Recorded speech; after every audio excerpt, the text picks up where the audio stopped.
Good morning. Good morning. Welcome to this Good Friday service. I am pleased you are here. We make this journey with Christ. We remember his story.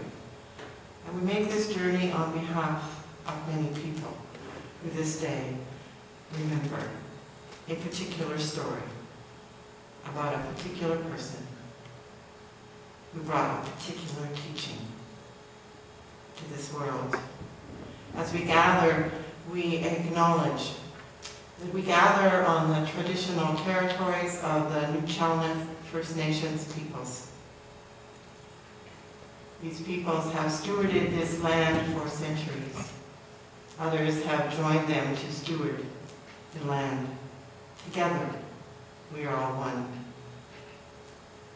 A common question about this day is, why is this day called Good Friday? It is believed that the origins of Good Friday were God's Friday, in much the same way that our common departure of goodbye had its origins in the phrase, God be with you. The question I ask of you as we begin the journey this morning, is good the best adjective for this day? Is there another name for this day that it could be known for? I have a few I'll talk about a little later. Perhaps Ignored Friday, Forsaken Friday, Sad Friday, Difficult Friday. Someone said to me just yesterday, Black Friday. Why don't we call it Black Friday? It feels that way. As we think about those words, we're going to begin by joining together in the call to worship, which is in your order of service. Hopefully you picked one up as you came in or were given one. And the hymns that we'll sing today are out of Voices United, which is the red hymnal in front of you. We just have a paper bulletin today. We are following our Sunday tradition of having everything projected. Everything you need should be in the bulletin in front of you, and in Voices United. So we join together. Jesus said, I give you a new commandment, that you love one another. As I have loved you also, you should love one another.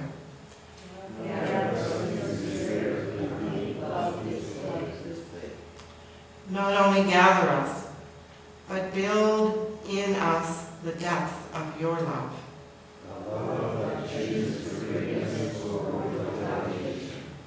A love that chooses to give over taking. A love that chooses to be wide rather than narrow. Build up the strength of your selfless love within us as we worship. Prepare us for all the opportunities to give ourselves away in your name. Let us remain seated as we turn to Voices 144, and we're going to sing, Were You There?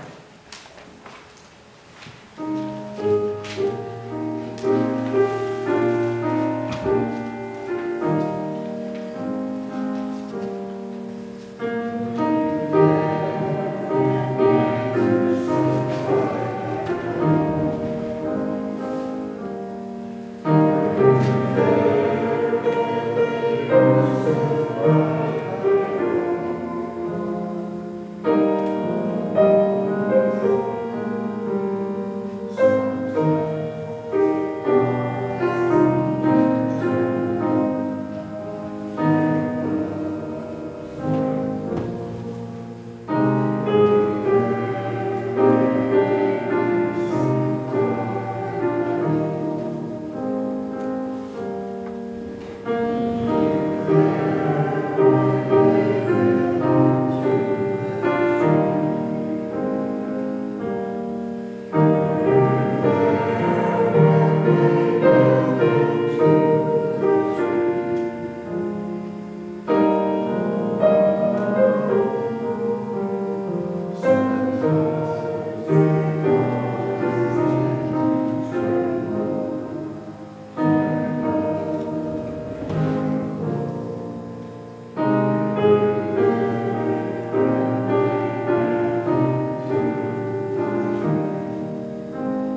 a statutory holiday in Canada.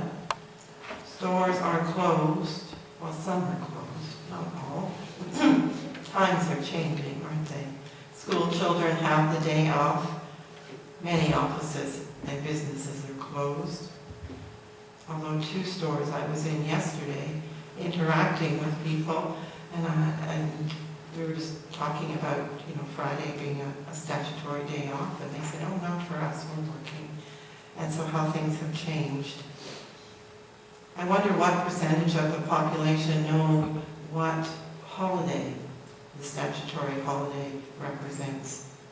A friend posted on Facebook a Good Friday fiesta, and I went to follow what they were talking about, wondering where he was going to be celebrating or what he was going to be doing. And it was an invitation to a sporting event. Not what I was thinking of. Still wonderful. As with many holidays, which originally meant holy day, the holy gets forgotten. We also recognize that many in Canada, the Canadian culture, are not part of the Christian tradition, and so for them, this day doesn't have the same meaning that it might for us. Even within the Christian church, it's not one of the favorite days. It's not one of the favorite weeks. It's a hard week for many. It's heavy. Some ignore it. Some can't gather here because it feels so heavy. We celebrate when on Palm Sunday and the hosannas and the praise God, praise Jesus, and the hallelujahs of Easter. And somehow this day it's more difficult to gather in community. And yet we are a people of the cross. And to understand the depth of Easter and resurrection is to journey through the Good Friday. So we don't call it Ignored Friday, because we choose not to ignore it. We choose to walk through this day recognizing that it too represents the part of our human life. There are difficult days.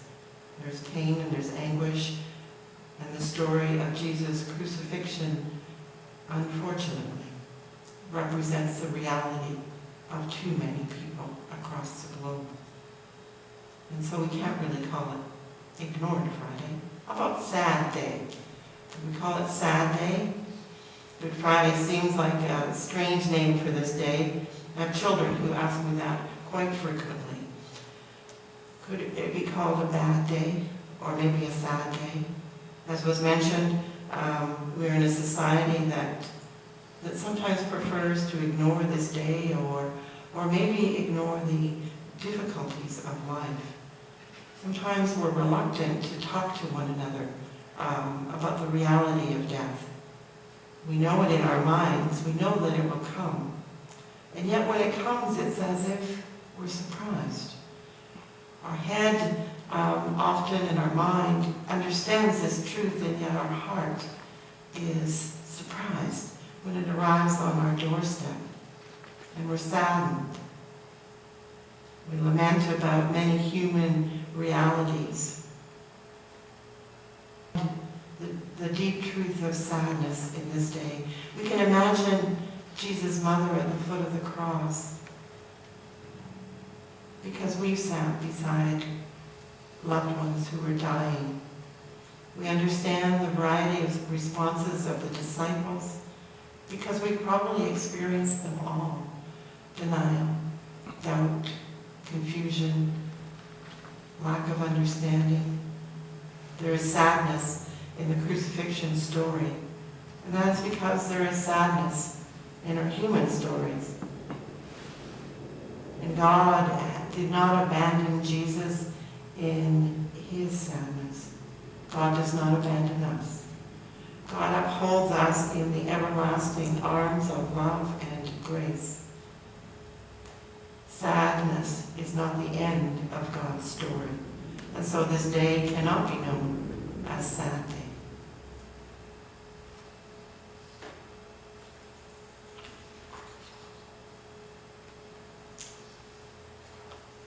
Perhaps Forsaken Friday. Maybe it would make more sense if we called it Forsaken Friday. The cry of the Psalms, my God, why have you forsaken me? That cry echoes through the cross, doesn't it? We remember the story and we'll hear it again as we enter into the full story of Good Friday for Jesus in a moment. We know his own sense of experiencing forsakenness. And yet, from the cross, his last words were not about feeling forsaken, being forsaken. They were about forgiveness. Forgive them. His sense of God with him echoes through his story and his testimony. So we cannot really call it Forsaken Day. Maybe we could call it Difficult Day. Certainly it is that. The meaning of the crucifixion is difficult to grasp. And so maybe we should be honest and call it what it is, a difficult day. Throughout the history of the church, there have been varying interpretations of the cross, and many interpretations of the cross are probably apparent in this community as we gather. It means different things, and we understand it differently as individuals and as people and communities of faith down through the centuries. These last days of Jesus are important to remember. Important to think about, what does that mean for me today? How do I understand the cross? Do I understand it as a path of redemption? Do I understand it as political and spiritual? Do I understand it as Jesus modeling nonviolence to the end, of modeling love and generosity? There are many interpretations of this day, some of them difficult, and some of them are about professing a love that's willing to give all of itself, to offer the teachings of love, even when one knows what the consequences might be. Good Friday, we come back to God's Friday, or Good Friday. We could call it Holy Friday because this is the day that we affirm that in the midst of feeling forsaken, even in the crater carved by sadness, even with challenging and differing interpretations of the cross, we sense the presence of God. And we sense that the presence of God was known on the cross and is known amid the world, and the best that life includes for us. We also know that Friday was not the final chapter in the story. We affirm that death is not the end of God's commitment, and it's not the end of God's gift of life. The wonder of resurrection depends upon the reality of death. New life is God's promise that enables us to find meaning and hope amid the various realities and experiences of life. The reality of crucifixion is framed in the promise of resurrection. We are not called to ignore the forsakenness, the sadness, the difficulty of life. Rather, we are invited to trust that God is with us in life, in death, in life beyond death. This is why we call this day Good Friday. Let's remain seated as we sing I Danced in the Morning. You'll find it in Voices United, number 352. That's the red hymnal. And we'll sing verses 1 through 4. 1 through 4. Thank you.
We're going to remember his story starting with last Sunday, Palm Sunday, and the events of Holy Week.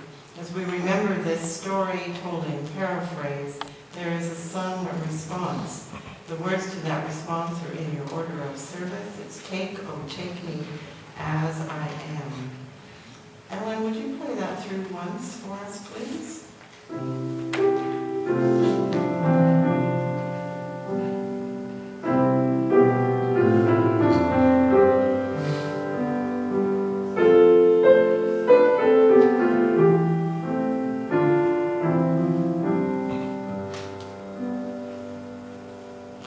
On Palm Sunday, we remembered the story of Jesus. Jesus was led out into the wilderness and was tested and tempted, and then he was baptized in the River Jordan. He rose from the Jordan River, and a voice said, "This is my Son, the Beloved, with whom I am well pleased." And after that day, he began his ministry of seeking followers, disciples, healing the sick, casting out all kinds of evils that entrapped people, working for justice, and always teaching of God's kingdom, the kingdom of love and justice. He told his followers that he must go to Jerusalem. He prepared them for what was to come, and on Palm Sunday he entered to Jerusalem riding a donkey, a symbol of peace and humility. Still, people misunderstood and thought he was going to build an army to conquer the Roman army. And then Jesus sat with his disciples in the upper room eating the last meal he shared with them, the Last Supper, promising to be with them always. We join Jesus on the journey after that supper is ending. As we continue remembering the story, we sing our song response, "Take, oh take me as I am." As I am.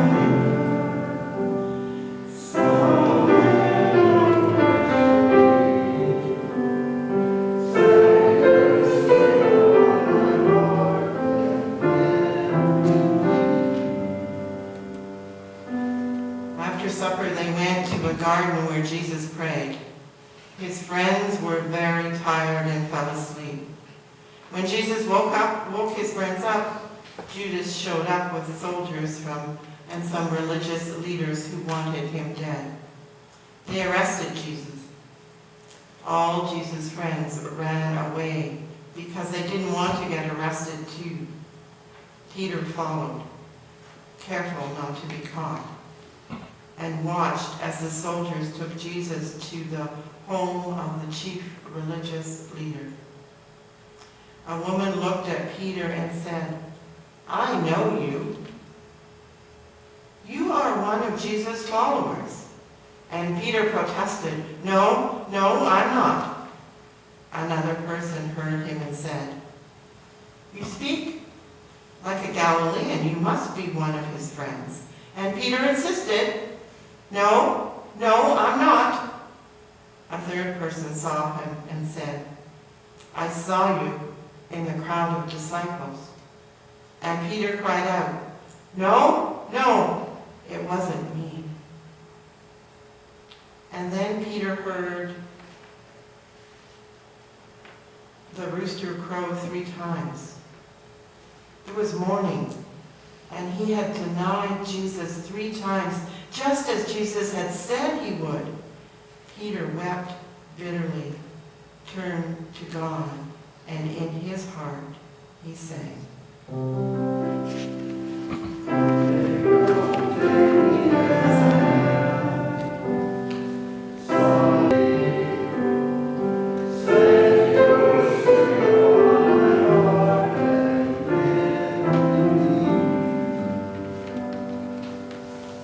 Jesus was taken to the religious leaders. They sent him to the Roman governor, who sent him to the Jewish king, who sent him back to the Roman governor. Everyone wanted Jesus dead, but no one wanted to kill him. Finally, Pilate, The Roman governor said to the crowd of people who had gathered that he would have Jesus whipped and set him free. But the people, urged on by the religious leaders, said, "Crucify him, crucify him." Pilate said, "No, no, I shall have him whipped and set free." And the people said, "Crucify him, crucify him." And the people cried, "Crucify him, crucify him." When Pilate finally washed his hands of Jesus and said, "Fine, let him be crucified," Jesus turned to God and in his heart sang,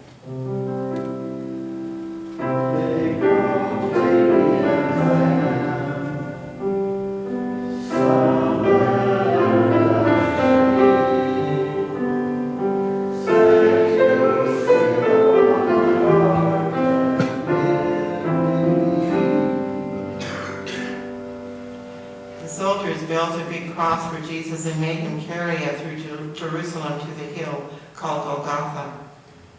On that hill, they set the cross up and hung Jesus on it, with nails in his hands and feet. They crucified 2 thieves, one on either side of him. People made fun of him and called him names. The soldiers hung a sign over his head, "King of the Jews." In several languages it said, "King of the Jews." So that everyone would know who he was, people called out to him, "If you really are the Son of God, save yourself." Then they laughed and turned their backs on him. The soldiers threw dice to see who would get his clothing. But Jesus turned to God in his heart and sang,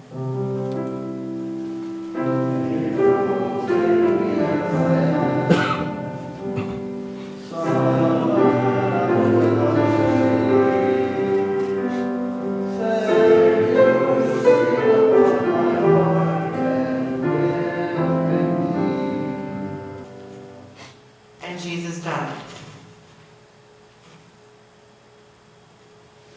When Jesus was dead, Joseph of Arimathea, Mary, Jesus' mother, and Mary, the sister of Martha, and several other women, had Jesus lifted down from the cross, and they wept over his body. They wrapped him in linen and placed him in a new tomb with a huge stone to close it in. As they left Jesus' body in the tomb, they remembered how much he had meant to them, what he had taught them, and the things he had done.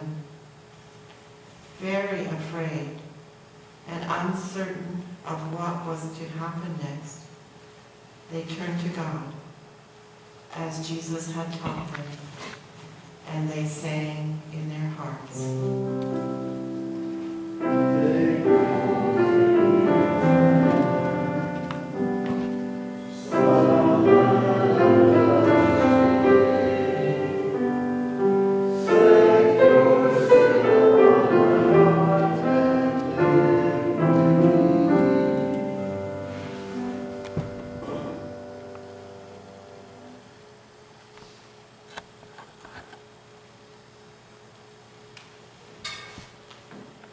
we extinguish these candles as we remember the day that Jesus of Nazareth died. And we anticipate the rising of Jesus the Christ. Jesus' ultimate act of love was to die. This is our story.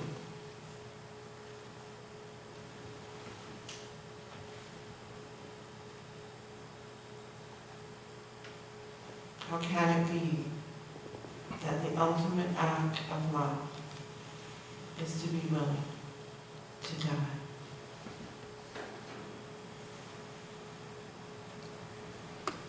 We listen now to a video by Brené Brown, wherein she will say, in order for forgiveness to happen, someone has to die. This day we remember Jesus' story. We remember it's our story. Let us listen to Brené.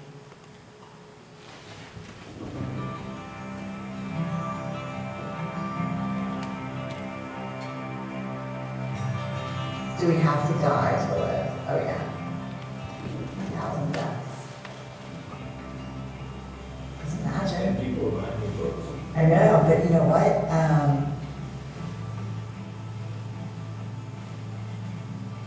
Yeah, because rebirth, right? And I'm not talking just in a Christian metaphor here. I don't care if you're agnostic or Muslim or Jewish. Rebirth.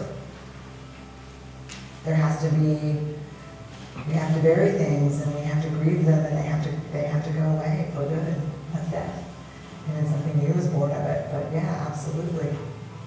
Is that the revolution from coming through death, being the rebirth? Yeah. No, yeah. And let me tell you, rebirth's not easy. And death is not easy. But with resurrection or rebirth. You know, when I was writing The Gifts of Imperfection, I thought forgiveness would be one of the 10 guideposts for the gifts because it's such a huge issue. And I'd already turned in the draft of it, and then I was doing some interviews around forgiveness just to make sure, because it's such a big thing, a big topic, and it's so hard and so tender. And those interviews that I did blew my idea of what forgiveness was out of the water. It didn't fit at all with what I had put forward. So I pulled it back. And I've been working for a decade trying to figure out forgiveness, but I could never, you know, as a qualitative researcher, we look for saturation, meaning we keep getting the same answers over and over as we interview people to the point where we believe that it's a valid and reliable answer, and that it's broad enough to capture everyone's experiences. And so I was like, oh my God, I'm never going to solve forgiveness. And then one day I was And at... you woke up one day trying to solve forgiveness. I woke up, I spent a decade trying to solve it, but one day, yeah, it's a lot of mornings, but one day I did solve it. I was at church and I was listening to Joe Reynolds, who is he's an Episcopal priest, telling stories about forgiveness and his experience doing pastoral counseling. And he said, in order for forgiveness to happen, something has to die. And I was like, I literally put my hands over my face. I was like, oh my God, the one concept or construct that I had left out, it was the reason why forgiveness was never whole in my work, was grief. The reason why forgiveness is so hard is because in order for us to forgive, something has to die, and we have to grieve something. And so I went back into the data, had a couple of doctoral students with me, and we started looking, and it was the grief all through. It was the grief. It was, you know, he was telling the story about a couple where the guy had had an affair, and they neither one of them wanted the marriage to end, but he couldn't let go of the shame, and she couldn't let him let go of the shame, and she couldn't let go of the rage. And, you know, Joe just said, you're going to have to bury and kill off this marriage as you know it today, and grieve the loss of what this was in order for something new to be born. It's not ever going to be the same again. And I had goosebumps telling it. And when I went back, and even if it's forgiveness of someone you care about says something really hurtful about you, you have to bury the idea that that person doesn't have the capacity to hurt you, or that wouldn't hurt you. And then something new has to be born. And maybe it's deeper and richer and more beautiful, or maybe it's not going to be born, and maybe there's just a death and a loss. But the people who truly forgiven, and then what was crazy, I don't even write about this in the book, but what was crazy is the tutus Archbishop Tutu and Reverend Tutu, his daughter, sent me an early copy of their book on forgiveness. And I'm reading it on a plane, and they sent it to me, I think, because they quote something like work about shame. But as I'm reading it, I'm like, oh my God. They don't say something has to die, but they talk about the grief that's inherently important in forgiveness. And they talk about the truth and reconciliation in South Africa, and they talk about what they've seen around forgiveness, and it just fit. I mean, I make the recommendation of their book in Rising Strong and say it's one of the most important books I've read in my life. But grief is an inherent part of forgiveness. Sometimes we just have to kill off and bury being right. And the power that comes from being, and the juice that we get from being right in order for forgiveness to happen. Which means the willingness to kill something off or bury something and grieve it makes being forgiven the ultimate act of love. Right? Yeah, so it like, yeah. Powerful. Is that the universe that this